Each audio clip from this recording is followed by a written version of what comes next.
account na sinasabi natin, sole signatory, global money, mother account. Ito po, Madam DJ Esguerra. Pag sinabi po na, dati po kasi walang global money para maintindihan nyo. Yes, Dati ang alam lang, ang binubundag lang natin, mother account. Pero po, sa katunayan, yan po yung tinatawag na global money, mother account.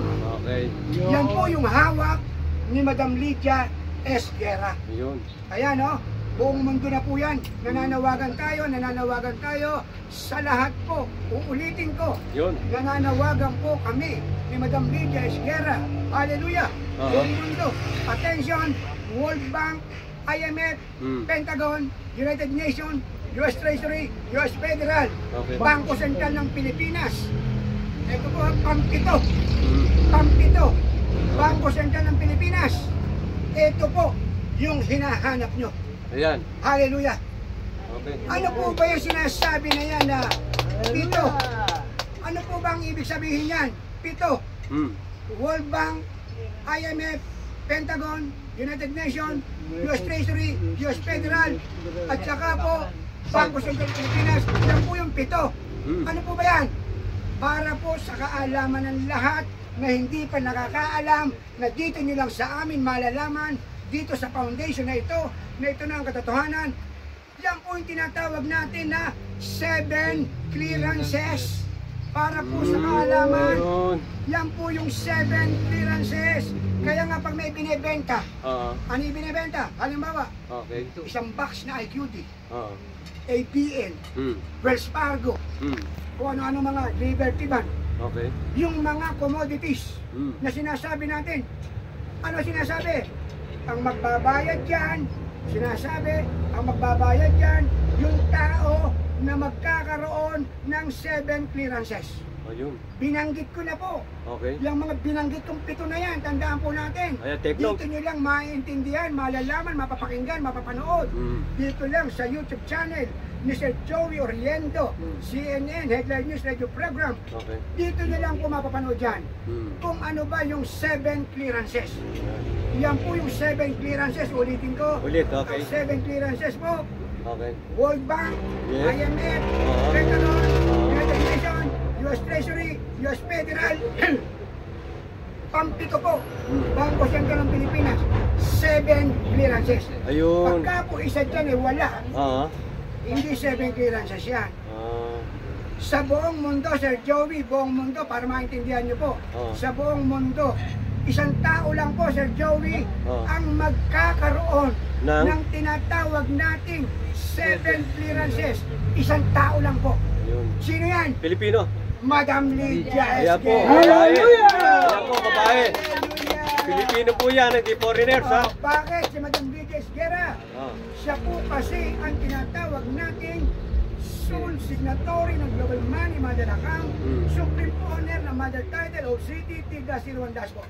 Madam Lydia Esguerra. Kaya, huwag na po mag-ambisyon ang sino man tao na mayroon siyang 7 clearances. Isang tao lang po, tandaan po natin, isang tao lang ang magkakaroon ng tinatawag na 7 clearances. Madam Lydia Esguerra, siya po ang may karapatan. Anong karapatan? Anong karapatan? Magpautang sa lahat ng bansa sa buong mundo. Madam Lydia Esguerra ang may karapatan na magbayad dyan sa lahat po ng commodities. Ano ba yung mga commodities? Ano yun? Yan po yung mga metals, bills, boxes. Pag sinabi po nating metals, yan na nga po yung mga gold bars, yellow gold, white gold, yan na nga po mga platinum, yan na nga po mga palladium, yan na nga po mga diamonds. Yan po yung sinasabing mga metals. Pagdating naman po sa mga bills, halimbawa, mga APN, yung mga IQD, yung mga kung ano pa po na mga bills, yung mga Wells Fargo, kasama na po yung mga boxes kasi naka-box po yan. So, saan galing yung box na yan? Sa Joey, yan yung mga nasa kuweba. Ayun, kalina po ha, napanggitan nyo ha. Katulad ng mga Zimbabwe, Sir Joey. Yan o. Ang isang piraso po ng Zimbabwe, 100 trillion US dollar. Sa kuweba rin galing. Galing din sa kuweba yan. Ayan Sir po, Joey. malinaw yan. Pakinggan nyo Yan po ay maigi. galing sa kuweba, ang mga boxes na yan. Ayun. Kasama po yan ng mga gold bars, kasama po yan ng mga platinum, kasama po yan ng mga palladium. Yeah. Ayan, nasa kuweba po yan, nasa tunnel. So, sino ang pinagkatiwalaan? Ayan. Sino pinagkatiwalaan naman? Kasi Sir Joey, Oh. marami pong keeper na tinatawag. Ayan, kasi marami akong nababalitaan. Oh. Maraming keeper eh. Maraming keeper. Oo. Pero, Sino ang tunay? isa lang ang magbabayad. Ah. Sila ang keeper, Sir Joey, Oo. pero ang magbabayad, Madam Lydia Esguera. Okay. Yan ha. Ayan. Take Tandaan note po nyo, natin. take note nyo ha. Yung mga Madam- nakikinig, Sir yung mga Joey. nanonood. Kaya nga po Sir Joey, pinapupunta na natin dito Okay. sa bansang Pilipinas. Ini-invite na natin. Sino ang ini-invite natin? Ito, attention! World Bank, IMF, Pentagon, United Nations, US Treasury, US Federal, at Bangko Sentral ng Pilipinas. Bakit ini-invite natin sila? Oh. Sila po yung magbibigay ng clearances kay Madam Lydia Esguera para si Madam Lydia ay mapautang sila. Ayun, mali. Ayan. Para si Attention. Madam Lydia makabayad sa mga commodities. Oh. Ayan.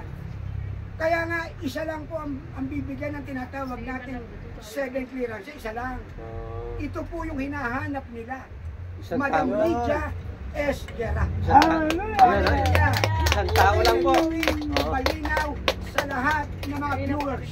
Yan po, Malinaw sa lahat ng mga tao sa buong mundo. Hindi lamang po Luzon, Visayas, Mindanao. Lahat po ng bansa sa buong mundo. Hallelujah! Harinawa, naintindihan niyo po. Yan po ha. Ito na po yung hinahanap nyo. Ito na, nakalantad, hindi Ayan, ha? nagtatago. Ito na po, Madam Lydia Esguera. Oh. Sir Joey, Yes. bakit si Madam Lydia ang hinahanap nila? Kasi nga po Sir Joey, ayan, manood kayo, panoorin nyo to, makinig kayo. Oo. Buong mundo Sir Joey, Okay. Madam Lydia Esguera lang, Oo. ang mayroong gold bars na 22 carats. Ayun. Kung ano yung pinakita ko noong nakaraang video, Oo. kung ano yung pinakita ko, yun na yun. Ah, yun na. Yan po ang dahilan kung bakit Madam Lydia Esguera ang sole signator ng Global Money Mother Account. Bakit Supreme Owner ng Mother Title o CTT-1 Dashboard? Dahil po sa gold bar. Ayun. Kasi ang gold bar sa Joey, yan po yung pambukas Pambukas ng ha. kayamanan ng buong mundo. Ayun, Yan malinaw yung po. pambukas. Napakinggan nyo ha, yan ha. Yan po yung pambukas sa Joey. Gold bar, ang Gold bar pambukas. na 22 carats. At bukod pa rin sa dokumento. May Ah. dokumento, di ba? Nakwento ko Ah, na oh, dati kailangan pa may- na nakwento ko na dati pa yan sa Ah. ang dokumento ni Madam Lydia nasa World Trade Center. Dati nasa Bangko Sentral ng Pilipinas. Nasa na ngayon nga pala yun? Dinala ng Bangko Sentral ng Pilipinas 1976 sa World Trade Center. Oh, ngayon, wag na natin intindihin yan kasi nasa mga world leaders na yan eh. Hahawak na ng world Oh, reader. yung dokumento ni Madam Lydia, hawak na nila yan eh. Oh. Oh, ngayon, ang hindi nila hawak, Oh. yung gold bar na 22 carats. Mga, Andi dito pa yan kay Madam Lydia. so, ang ibig Buong mundo, tandaan po natin, Oo. buong mundo, nag-iisa na tao na Madam Lydia Esguera lang ang may hawak ng 22 carats na gold bar sa buong mundo. Okay. Hallelujah! Hallelujah! Hallelujah po! Kaya, attention sa... Hallelujah! God bless us all! attention, world bar. Ah, World hallelujah. leader. Hallelujah! Lahat ng God world bless us leader. all. Makipag-ugnayan dito, come here. Okay, Sir Joey. Harinawa, Yes. mapanood ng mga world leaders yung YouTube channel mo na Yes. CNN Headline News Radio Program. Yan. God bless us all. Dito, hallelujah! Dito sa, ito na ang katotohanan. Kaya po, si Overall Chairman ang tagapagsalita ng ito na ang katotohanan. Yes. At si Madam Lydia Solo Secretary. Hallelujah! Okay. Hallelujah! Okay. God bless! God bless.